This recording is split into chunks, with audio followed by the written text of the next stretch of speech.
আপোনালোকে হয়তো জয়মতীক জানে, সেই যে জেৰেঙা পথাৰৰ জয়মতী, আৰু সেই জয়মতীৰ নাতিয়েকে নিৰ্মাণ কৰা মন্দিৰলৈ আজি গৈ আছোঁ। ক'লৈ গৈ আছোঁ জানেনে?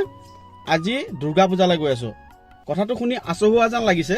চ'ত মাহত, আৰু সেই দুৰ্গা পূজা মানে বাসন্তী পূজা। এই বাসন্তী পূজাৰ কাৰণে অশোকা অষ্টমী মেলা হয়, আৰু সেই অশোকা অষ্টমী মেলাত মই য'লৈ গৈ আছোঁ তাত লাখ লাখ মানুহ হয়, আৰু ব্ৰহ্মপুত্ৰৰ পাৰত মানুহে আজি গা ধুবলৈ আহে।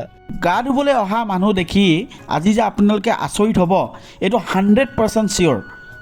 গতিকে কিহৰ কাৰণে মানুহখিনি আহে আজিৰ দিনটোত গা ধুবৰ কাৰণে, গতিকে সেইটো জানিবৰ কাৰণে আপোনালোকে ভিডিঅ'টো শেষলৈকে চাব লাগিব। ভিডিঅ'টো খুব ভাল হ'ব, ইণ্টাৰেষ্টিং হ'ব, গতিকে ভিডিঅ'টো স্কিপ নকৰিব।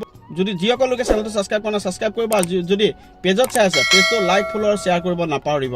গতিকে ব'লক আজিৰ ভিডিঅ'টো আমি আৰম্ভ কৰোঁ। গতিকে মই ছিট বেল্টডাল লগাই লওঁ, আৰু গতিকে দেৰি নকৰিব, ব'লক।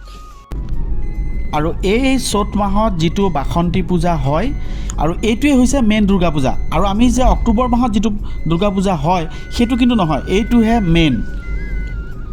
আৰু ব্ৰহ্মপুত্ৰেদি ৰজাই গৈ থকা অৱস্থাত যেতিয়া ৰজাৰ ভাগৰ লাগিছিল তেতিয়া ৰজা তাত ৰখিছিল, আৰু অকণমান জিৰাওঁতে তেতিয়া সপোনত দেখুৱাইছিল, আৰু তাৰ পাছতে ৰজাই সেই মন্দিৰভাগ নিৰ্মাণ কৰিছিল। ভিডিঅ'ত চাহ বাগিচাখন দেখি পেলাই কেনেকুৱা লাগিছে আপোনালোকৰ? খুব ভাল লাগিছে চাগে নিশ্চয়, গতিকে কমেণ্ট কৰি জনাবচোন আপোনালোকে। আৰু ফাইনেলি আমি এতিয়া মন্দিৰ পাই গ'লোহি। এয়া মানুহে মানে ইতিমধ্যে গা ধুলে, আৰু গা ধুই তেওঁলোকে খাদ্য খাই আছে। মন্দিৰলৈ আহিছোঁ যেতিয়া চাকি এগছো জ্বলাব লাগিব ভগৱানৰ ওচৰত, গতিকে আশীৰ্বাদটো লৈ লওঁ, আৰু তাৰ পাছত কথা পাতি আছোঁ। এই গুৱাহাটী কামাখ্যাৰ নিচিনাই এটা পৰিৱেশ আপোনালোকে দেখিব ইয়াতে।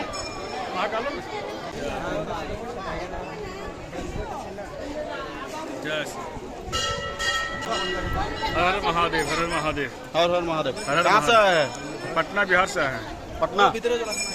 हर साल आते हैं यहाँ पे, हर साल आते हैं ना? हर साल आते हैं। तो प्रत्येक बছৰে আহে এওঁলোক পাণ্ডা, মানে পাণ্ডা বুলি কয়, यहाँ पे পূজা कम से পূজাৰী। कम पंडित जी यहाँ पे, আৰু মই অকণ ঘূৰাই দিছোঁ কেমেৰাটো। हाँ 50-60 पंडित जी हैं यहाँ पे। हर हर महादेव।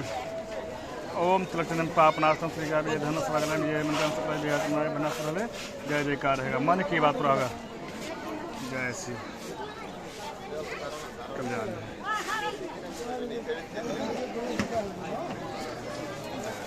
এই মোক লগাই দিলে। আৰু মোৰ পিছফালে যে দেখিছে এয়াই হৈছে শ্ৰী শ্ৰী মা কামাখ্যা দেৱালয়, আৰু 1745 খ্ৰীষ্টাব্দত স্থাপন হৈছিল। আৰু মই যে কৈছিলোঁ আপোনালোকক জয়মতীৰ নাতিয়েক প্ৰমত্ত সিংহ, স্বৰ্গদেউ প্ৰমত্ত সিংহই স্থাপন কৰিছিল এই কামাখ্যা মন্দিৰ। কেনেকৈ স্থাপন কৰিছিল, কি কাৰণে স্থাপন কৰিবলগীয়া হ'ল, সেইখিনি আপোনালোকক কৈ আছোঁ ভিডিঅ'টোত। গতিকে অকণমান সোমাই যাওঁ। এয়া মানুহ দেখিছে আপোনালোকে, কিমান মানুহ আহি আছে। আৰু এয়া হৈছে আজিৰ কামাখ্যা দেৱালয়ৰ এটা পৰিৱেশ। আৰু শুক্লা অষ্টমী তিথিৰ কাৰণে এতিয়া মন্দিৰলৈ কিমান মানুহ আহিছে আপোনালোকে দেখিছে, আৰু ইয়াতকৈ বহু গুণ বেছি মানুহ আপোনালোকক ব্ৰহ্মপুত্ৰৰ পাৰত দেখুৱাই আছোঁ, দেখিলে আপোনালোকে আচৰিত হ'ব। আপোনালোক কিতনা আদমি আহে?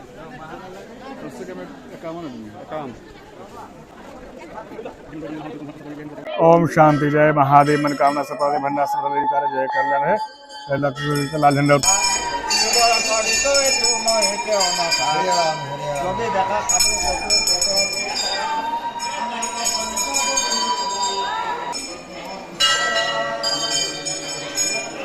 এতিয়া নামি আছোঁ কামাখ্যা মন্দিৰৰ পৰা, আৰু গৈ আছোঁ ব্ৰহ্মপুত্ৰৰ পাৰলৈ। আৰু এইবিলাক যে মানুহ দেখিছে, এয়া মানুহ স্নান কৰিবলৈ অহা মানুহ। আৰু সেইখন দেখিছে কামাখ্যা মন্দিৰ। মই দেখুৱাইছোঁ আপোনালোকক, মই কামাখ্যা মন্দিৰৰ পৰা যিহেতুকে নামি আহিছোঁ, আৰু সেইখন দেখিছে আপোনালোকে, সেইখন হৈছে ব্ৰহ্মপুত্ৰ। একদম নিচেই কাষেৰে বৈ গৈছে ব্ৰহ্মপুত্ৰখন।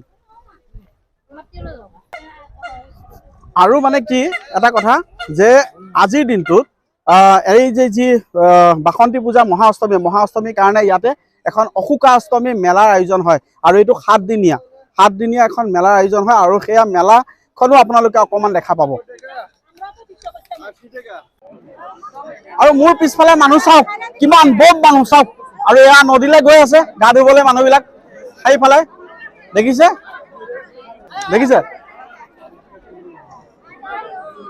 কিমান ভিৰ দেখিছে। এয়া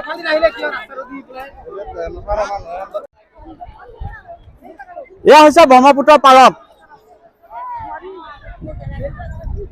মই মানে নামি আহিলো ওপৰৰ পৰা, যেনে তেনে কিবা কৰি পেলাই নামিলো আৰু এতিয়া এয়া দেখিছা। আৰু মানুহ কেনেকে নামি আছে চাব দেই, দেখিছা মানুহ কেনেকে নামি আছে দোকানৰ পিছফালৰ।